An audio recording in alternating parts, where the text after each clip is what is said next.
Have they seen you on film, and how do they react when they see you? My daughters, in general, loathe to see me on screen. In general, you know. I know when I was doing Mary Poppins, I'd even FaceTime my daughter, and she'd be like, "Take that silly old Mary Poppins wig off." She was like, "I like your blonde hair." Looks like it's heavy. I'm getting all hints. God, what? Yes. I was trying to make it... Anyway, feel light? I'm not going to tell you anything.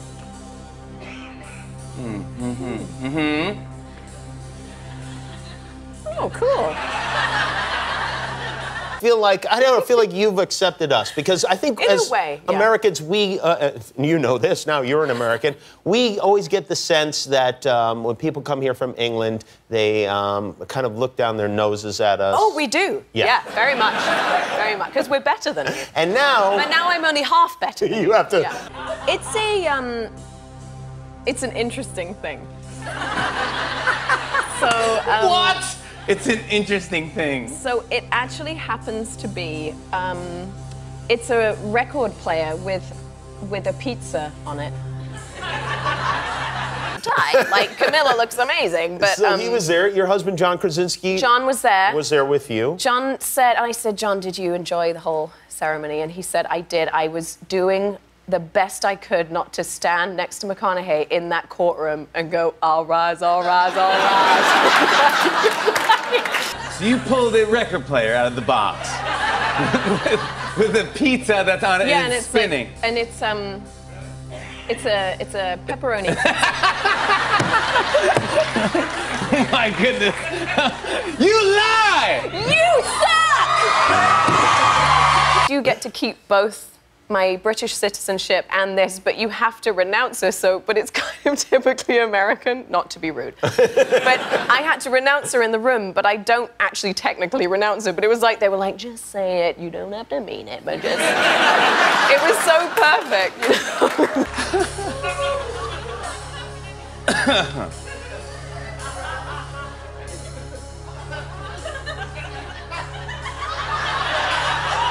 So bad.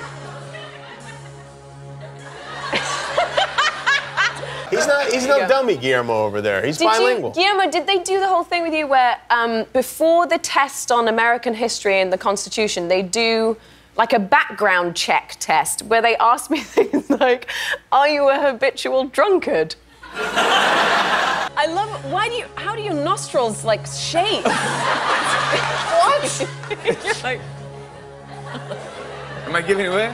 Yeah. This is how I act. This is how I act. In my box. Who watches that? What does DQ stand for?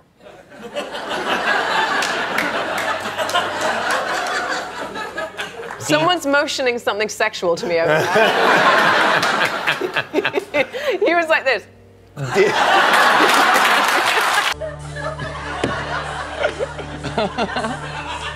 This is messed up. It's messed up. It's just messed up, and you guys are sick.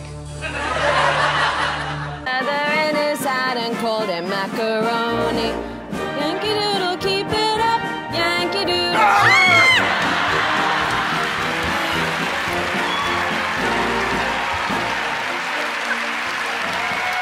It is. I almost feel I can't say this having daughters. It is a My Little Pony with a syringe stuck in it.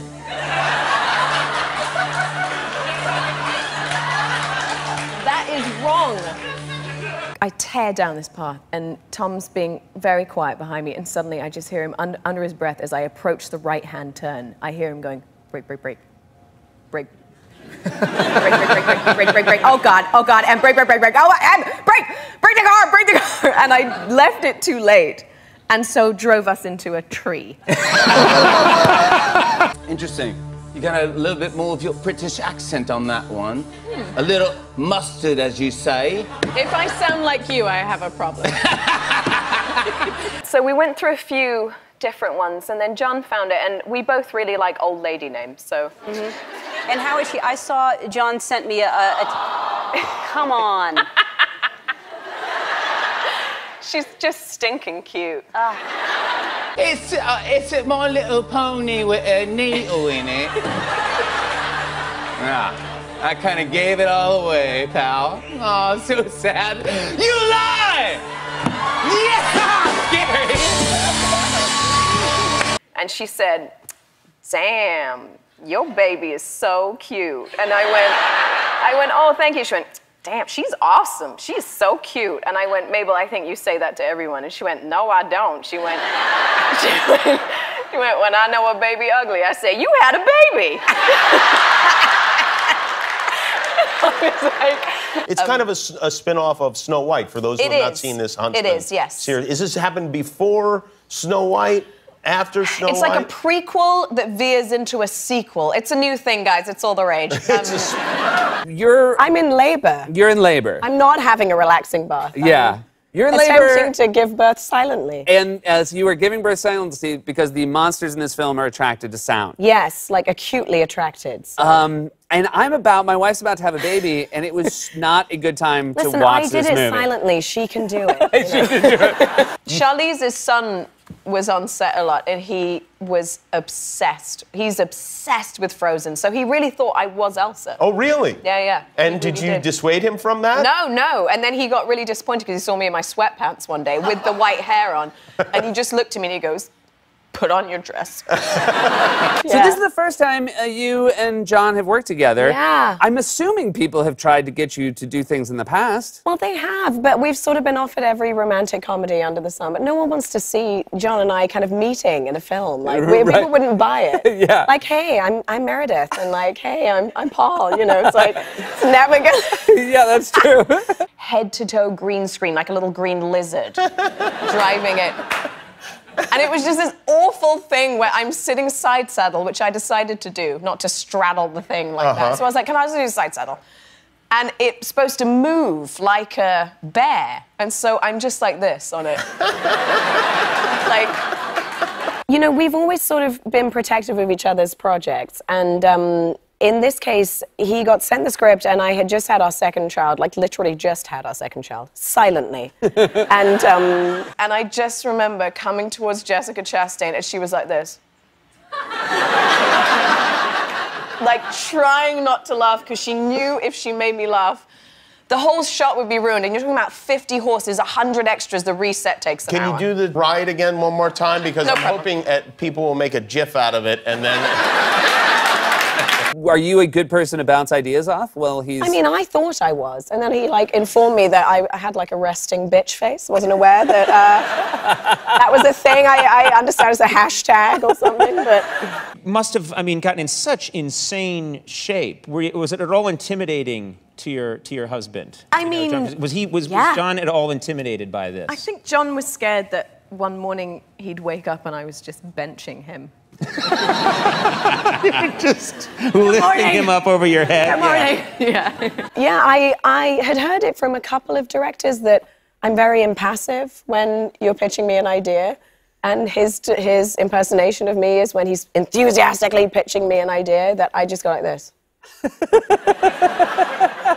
250, 300 people. And John came out for his first scene, and his suit jacket was tucked into his pants.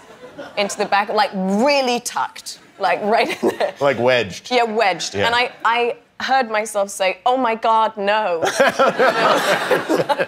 Is it weird? I would imagine for the birthing scene. Yeah. Like, it must be very hard for the man who was in the room when you actually gave two children to give you direction. Gave two children to him. Yeah. Yes. does he just sort of let you use your own instincts? Honestly, I think if he'd had one note, I would have been like, shut up. Yeah. All right, you don't know.